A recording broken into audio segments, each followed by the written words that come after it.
Hey, you awesome folks! Thanks for taking this journey of discovery with your guide, Keith Haney. You're listening to the Becoming Bridge Builders podcast, your favorite podcast for everything from racial reconciliation to education innovation, justice reform, and leading change in the 21st century.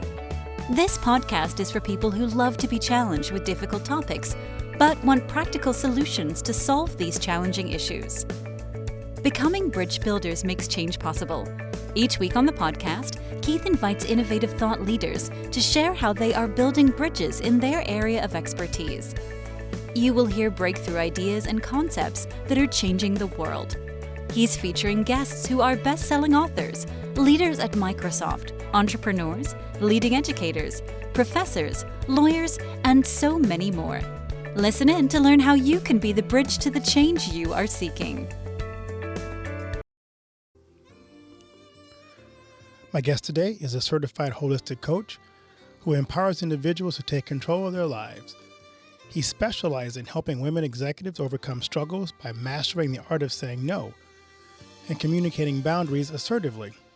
He believes that saying no is essential for maintaining authenticity, conserving energy, reducing stress, boosting confidence, and improving relationships.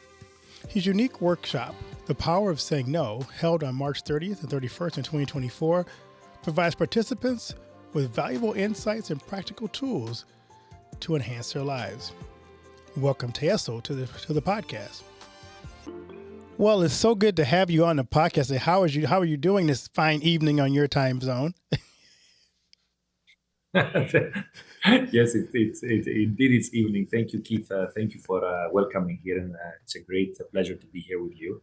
And I'm excited to share some insights together with our listeners and our audience here to see how we can, help them get at least some takeaways from our discussion today. I'm looking forward to it because what you do is unique in that space to really help women executives. So I'm looking forward to having this conversation with you.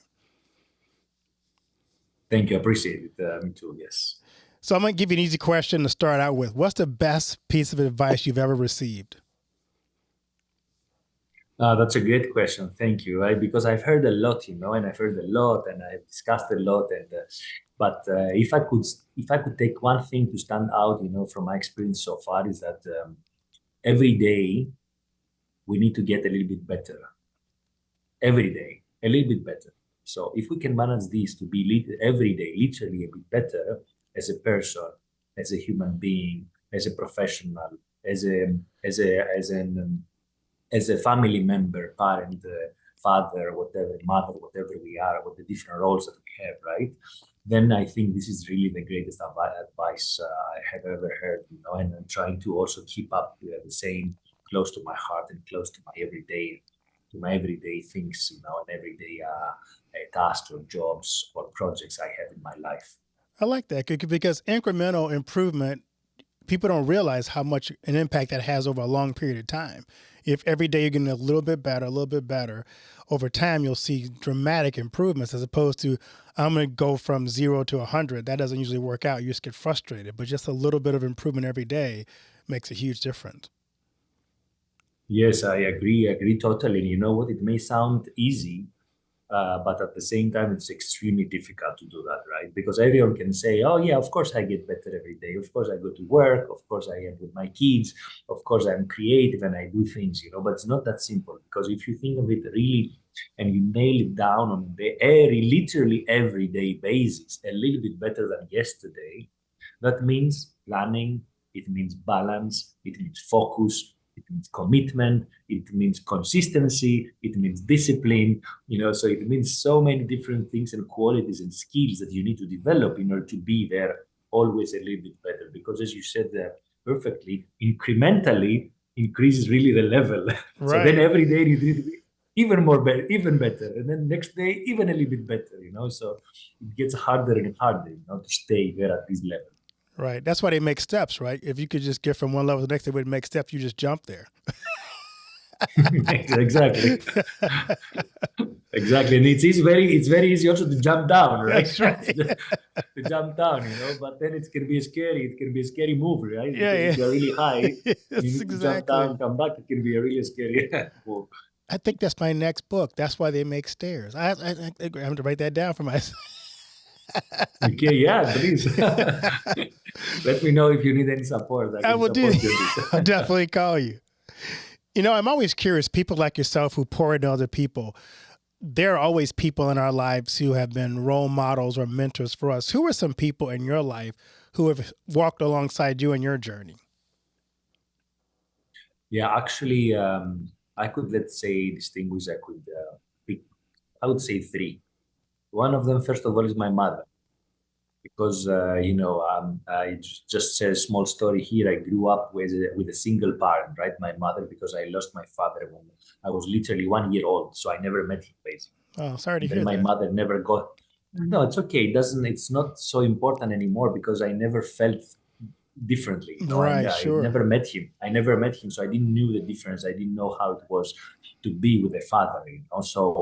So my mother played the key role there because with me and my sister, she was always striving to keep us proud, to be proud people, to be kind people, to be gentle, to be able to give help and support to others, even either emotionally or even financially or materialistic, to be able to give and support people in the best way possible. So for sure, this has affected us a lot and affected me a lot personally, in my upbringing, since my childhood. And I have to be grateful for that, and then we have to appreciate, because sometimes we forget how important our parents are in this world. With the Sure. goods and the bads, it doesn't matter, the positive and the negative, but in the end, we have to be grateful and appreciate what they are trying to do for us. The second person I would say it would be my swimming coach because I was doing competition swimming since I was like 5, 6 years old, right? And Right. I managed to go at a high level in Greece, to be a Greek champion, in swimming.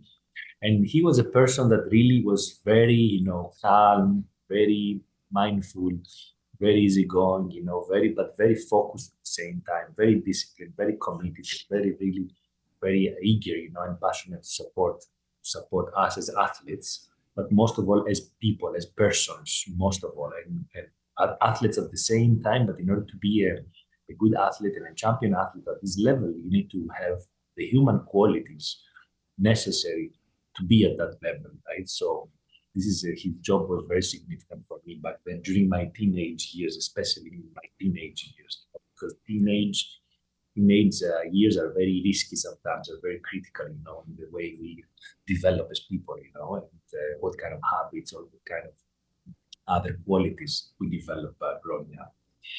And I would say the third person was a boss that I had at work, a few years ago, maybe 15 years ago, almost 20 years ago now, right? That he was the president of a big pharmaceutical company, right? And I was working very close to him.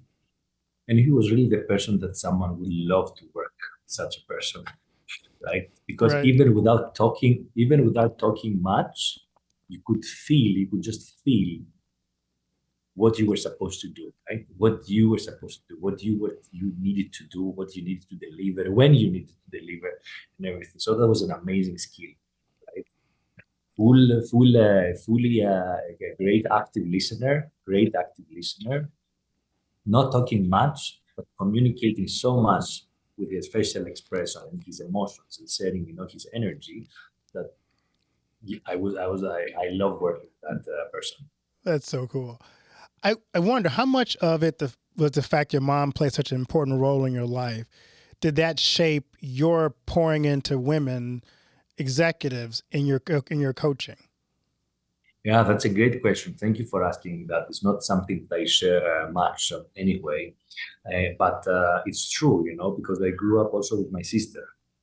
So I was, let's say, the man, Right. of the family, right? And I was already very young, right? So my sister is a couple of years older than me. So I had to be there for them. I had to, to be in all the decisions of the family. I had to be, to learn fast things, on how to survive, on how to bring some money to the family as well. So I was started working when I was 17, 18 years old already, with part-time jobs here and there, together with my university and everything. So this played an important role, to be able to grow up in a household with two ladies, and I had the responsibility to really make sure that there is a loving environment, loving space, and that we could really do some things and develop ourselves the way we wanted, because it was not easy. We did not have the financial capacity or the abundance or something to say, okay, we live in the best house, we go to the best school, or we go for holidays, for travel and all that. Not at all. We were literally cutting the napkin, the tissue, while having dinner or lunch.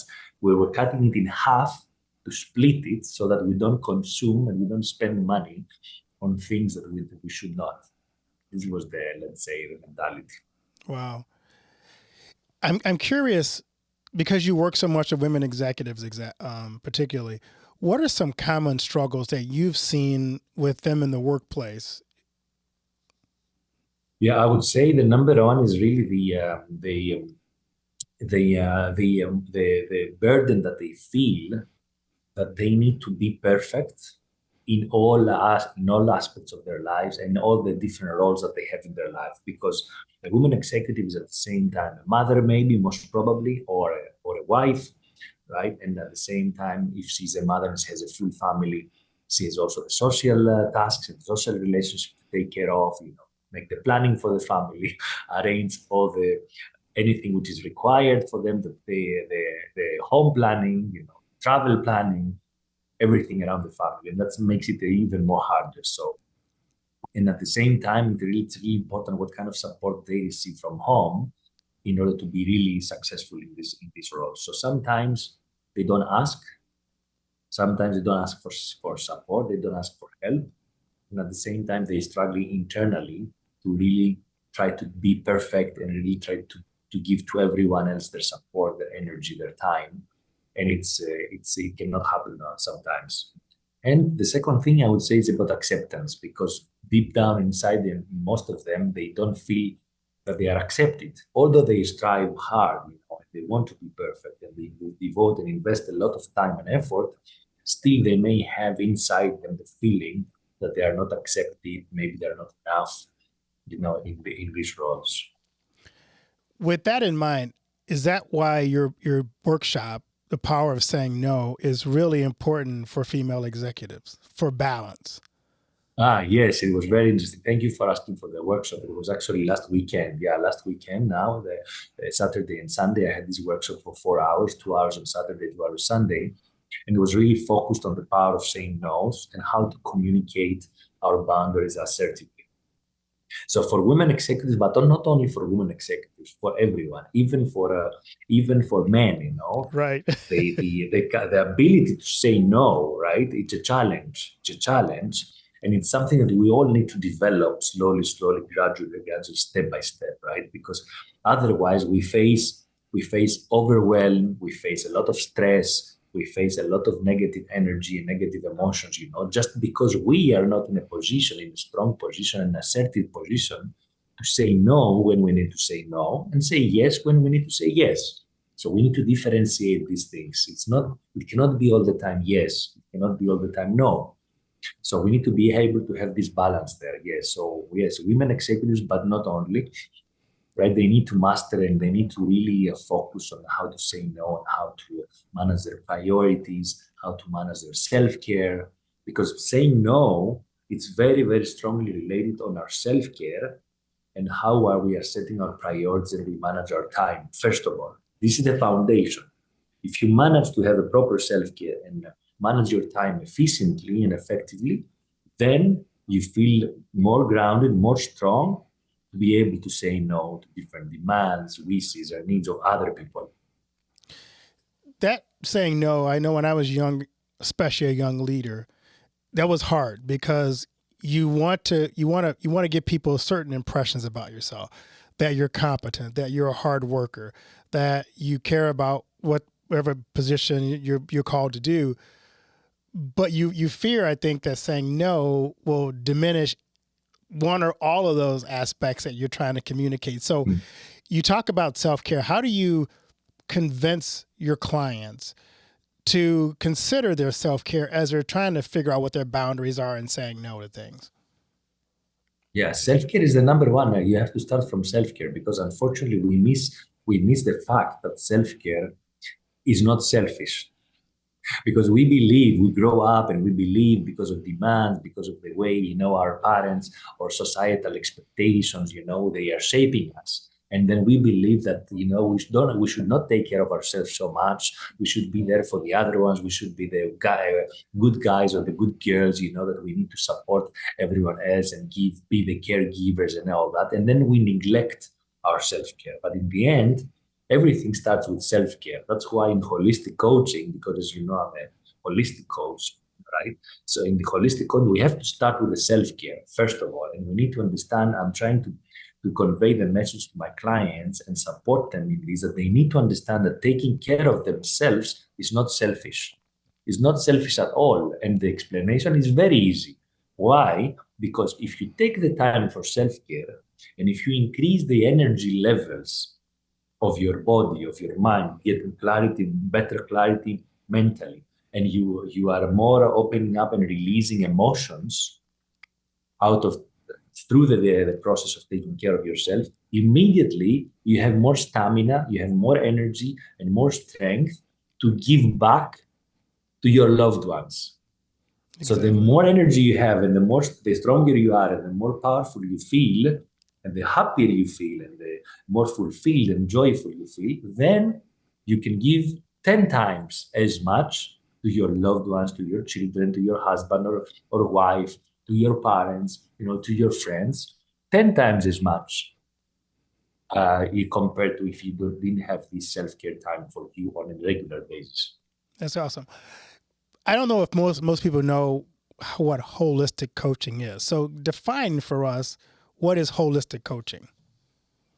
Yes, so in holistic coaching is basically the approach, the complete and whole approach, holistic approach to a person's challenges from the four different levels of well-being, as we say, of four different levels of awareness, which is the physical, the mental, the emotional, and the spiritual. So, for example, if you're coming to me and saying, "Look, Tassos, I have a small challenge. I don't know how to select. Let's say I have two job offers, in front of me, and I don't know what to select. So I need some clarity. Can you help support me with some clarity, right?" I will approach the challenge of your challenge through the four different levels. First of all, I will try to make you understand basically, right, through my questions to you and my deeper, let's say, investigation, so that you get the clarity on what is closer to you, which of the job offers or which of the career path it's closer to you physically, mentally, emotionally, and spiritually. So you understand all these four levels, and then you get the clarity to say, yes, I think I will follow this career path or I will take this job offer because it feels better for me physically, because I will be working in an environment that I will enjoy, for example, or I will be working outside in the countryside where I have fresh air, for example. For example, this is important for me, let's say, right? Or I will have good people around me that they will challenge me mentally, and I will be very creative, etc., etc. So you have to find this truth of yours that is closer to you on all these four levels. So this is what holistic coaching is about. We are addressing any challenge, any human challenge, personal or professional. We are exploring it and we are investigating, and we're supporting our clients through this lens of the holistic approach lens. I love that because you're right. Every decision you make has many different facets to it. You may love a potential job offer because it pays a lot more, but it moves you to an area of the country where you're not exactly happy about it. Or Exactly. or it may be a great part of the country, but the salary and the people you work with aren't the people you like to be around. So I done a little coaching myself, and I always try to get those things out of people as well. It's like, I'm not here to answer the question for you. I'm here to draw the question out of you, because if I answer it for you, That's not really you changing it. It's me giving you a suggestion. Correct. And this usually 99% out, I guess it's your experience as well, 99%, the coachee or the client does not follow our advice Right. because, right? Because it's not us. It's not us. I mean, they are them and we are we, right? And we are different people, different persons with different perspectives, different beliefs, different understandings, different culture, different religion, so it's impossible to be aligned fully 100% with any person. So this is why coaching is so significant, because coaching, as you nicely said, has to come from within the person, from within the coachee. They need to find their own truths, their own solutions, their own action steps, their own accountability. We are here as coaches to support the journey, to listen, to be there with them, to challenge them, to bring out the best version of themselves. What I love about coaching or even talking to people, just on one-on-one conversations, is when you hear them say, "Wow, that's a great question." That lets you know that you've hit on something with powerful questions. So as a coach, I'm curious, how do you learn to ask what I would say are powerful coaching questions? Mm. Yeah, okay, that's a great question. I can do the same to you, right? But it's coming really, with instinct. First of all, instinct. Second, connection, presence, active presence, connection with the coachee, with the client on this very, very moment during the duration of the coaching session, right? Because you need to establish this chemistry and this full active listening and presence status with the client so that you are fully engaged. So then immediately some messages, if I can say, and this is also sometimes it works spiritual as well, right? Some messages or some insights are coming as thoughts. So then what I usually do, I just express it and I say, do you mind, may I ask something? Or what are your thoughts about that? Or I just had an insight, I just had an idea, let me share it with you if it resonates with you. You see, so I don't keep it for me. I share it because, and I've 90% of the situation of this case, I've noticed that it makes sense. It makes a lot of sense for the client, and then we go deeper and deeper and deeper in the discussion, the conversation, and then this is where the breakthroughs are coming. This is when really the coachee and the client goes deeper and they have the real breakthroughs about what they want to do in their lives, what is important for them, why this is important to them, what they want, how they want to connect with people, with nature, with the universe, whatever this may be the case. Are there certain types of clients you find more difficult to work with than others? No, not really, because I don't find difficulty. I can say in the beginning, some people, some coaches, some clients are a little bit more intimidated. Maybe they don't share so much. Maybe they need more time. Maybe they're a little bit more introvert. Some of them are more extrovert, so maybe they need more time to open up. But once we gain and I gain the trust and the confidence and of the coachee, then there's no problem at all. And that takes usually 1 or 2 sessions, not more than that. As a coach, because I typically do 6 months. When I used to do coaching a lot, I would do 3 months, and then we'd stop and evaluate and say, "Is this working for you? If not, either party can have an out." So how do you set up your coaching session so that and the person knows that they have the benefit of this is working well for them or not? Yes. So I follow similar principles, similar strategy, let's say, and similar coaching engagements. So we start with let's say, a target of around 3 months, which is on a weekly basis, around, let's say, 10 to 12 sessions. And then we evaluate, but we evaluate even when we're halfway, even when we're like around 6 sessions, we evaluate and we say, okay, are we within the coaching framework, the coaching agreement we originally had, or what maybe need to shift in our approach, right? Because maybe you got something out which is more important now for you. So you want to continue with this challenge or with this perspective, that will give you more value, right? And then so for me, it's a very dynamic process. It's a very dynamic process because you know how it is. You open up a question, you open up a self, And then all of a sudden you find that you need to open up more, drawers, and you find and you discover more things, and then the coaching the client need and realize that they get a lot of value out of it, and they are ready to unpack more things. They're ready to go to more actions and more steps. What about coaching for you is the most satisfying? Oh, for me, is the satisfaction that I get when I really see a breakthrough in a client. When I Yeah. really see a client, as you said, that I make a question, and all of a sudden he stops or she stops and she's thinking, right? And then all of a sudden you see these eyes going, opening up, and the smile coming, and all this like, or a big breath, like wow, like wow, all of a sudden that's already, a great satisfaction, because it's a realization that something changed, something shifted there. Something came that it was not expected or it was not foreseen before, that can really change the game for the coachee or for the client. So this is the big satisfaction, Yeah, and I love those it's aha moments. yeah, Yeah. yes, it's really an aha moment, but it's the emotion, it's the reaction, that is really so valuable, when you're in the middle of a coaching session, to witness something like that. That's awesome.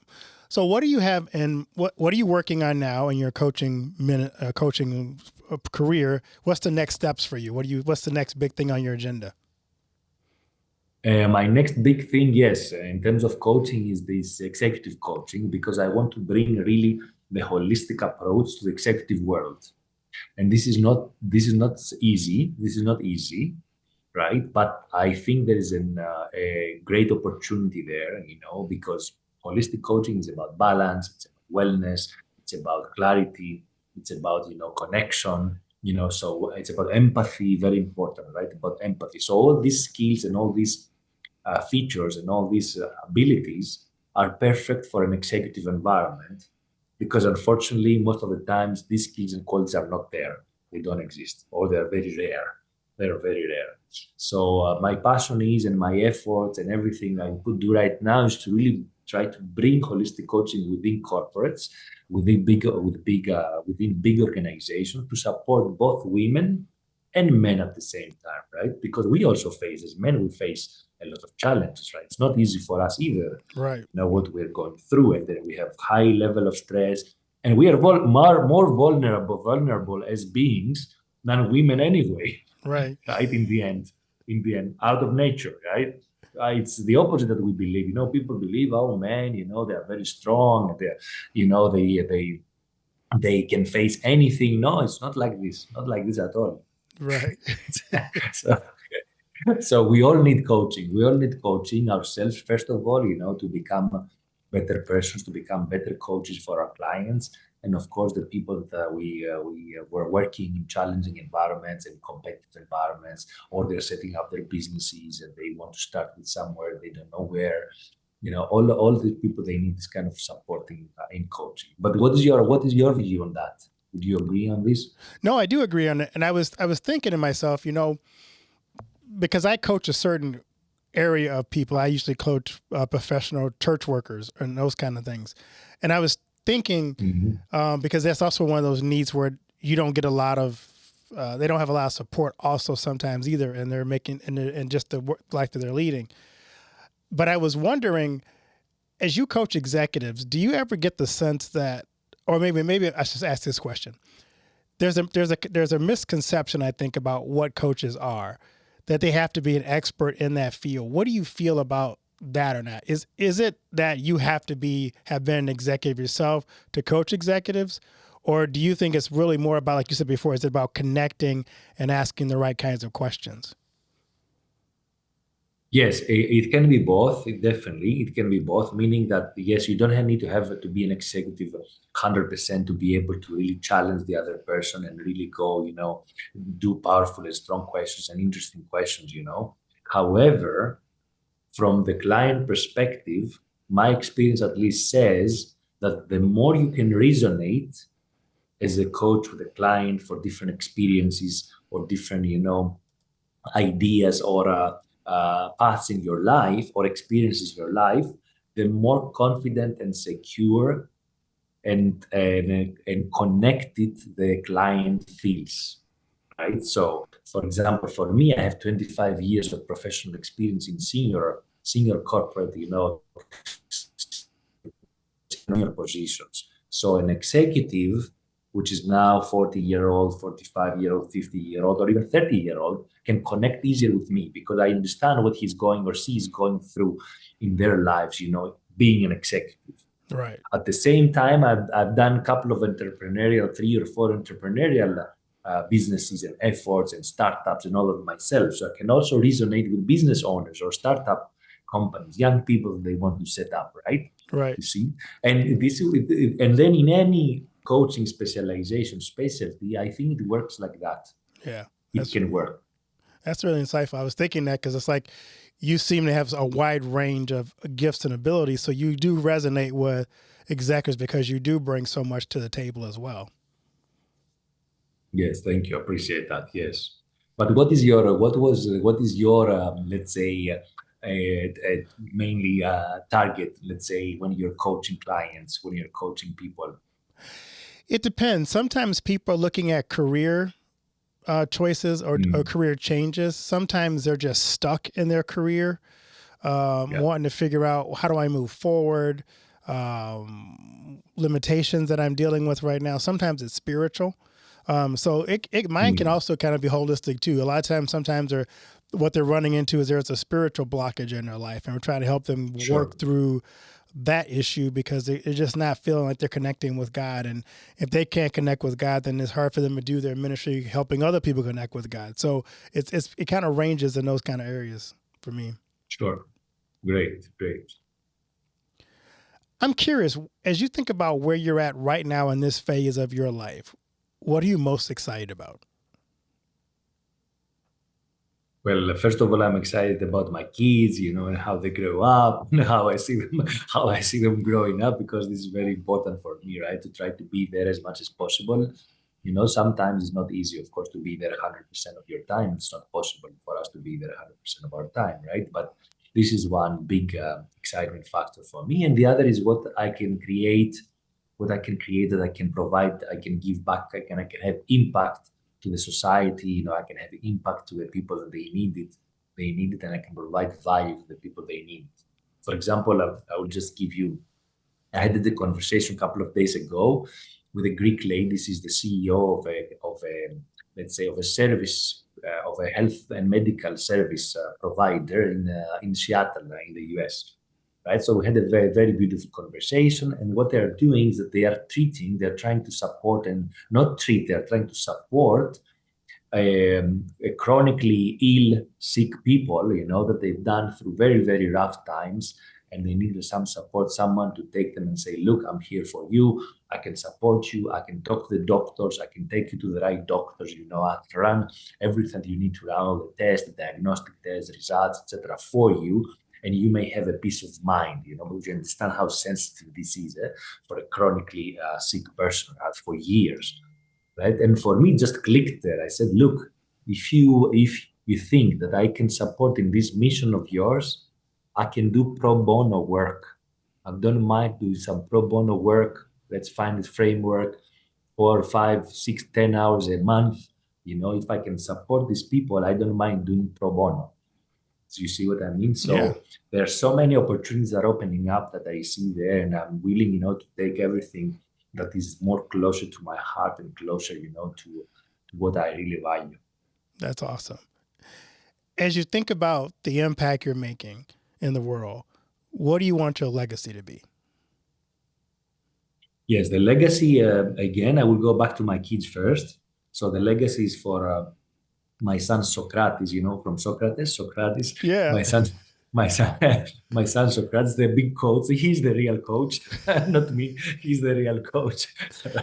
so, so my son to be, of course, healthy and grow up, to be let's say, a person that can really, be balanced, and can be, enjoy life and can be fulfilled and joyful and all that, because this is, I think, important.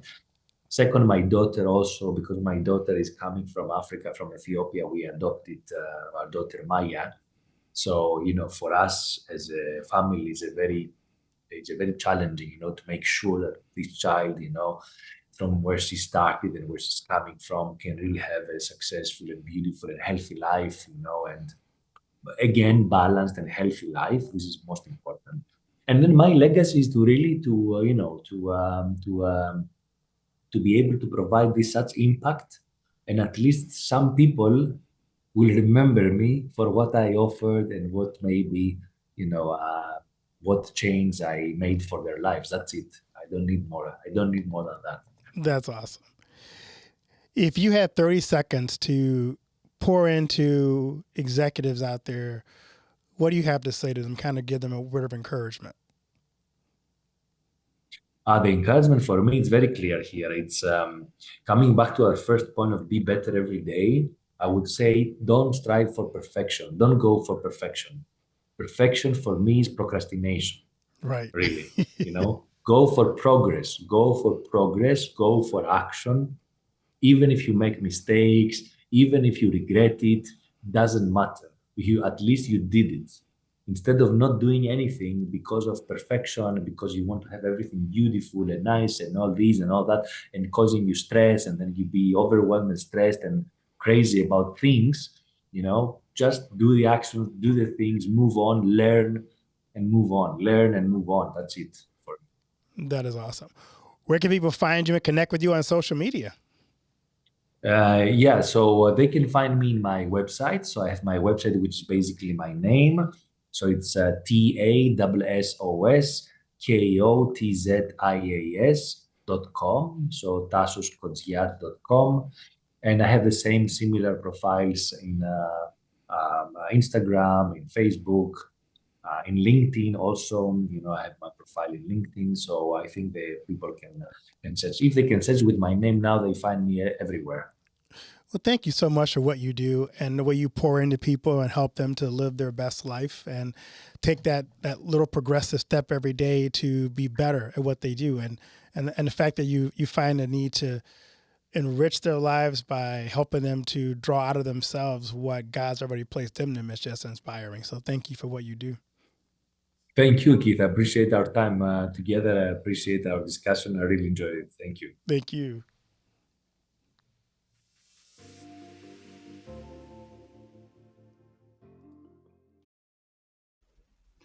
Do you know that most entrepreneurs hit a revenue ceiling and have no idea why? They're working harder, spending more money, running more ads, but revenue stays flat. My friend, Dr. Noah St. John, calls this the invisible break. He's giving our listeners a free revenue ceiling audit to help you see what's really holding you back. You'll get a free 30-day membership to NoahBot, giving you access to Dr. Noah's 30 years of experience to help you reach your next level. But hurry, because there's only 50 available this month. So if you're tired of being stuck at the same revenue level and want to finally break through, get your free revenue ceiling audit at drnoahvault.com in the affiliate link that'll be listed in the show notes. Thanks for listening to Becoming Bridge Builder. If you enjoyed this episode and want to help support the podcast, please subscribe and share it with others, post about it on social media, or leave a rating and review. To catch all the latest from me, you can follow me on Instagram at @bkeithhaney and on Getter and Twitter @RevHeadpin. Thanks again, and tune in next time.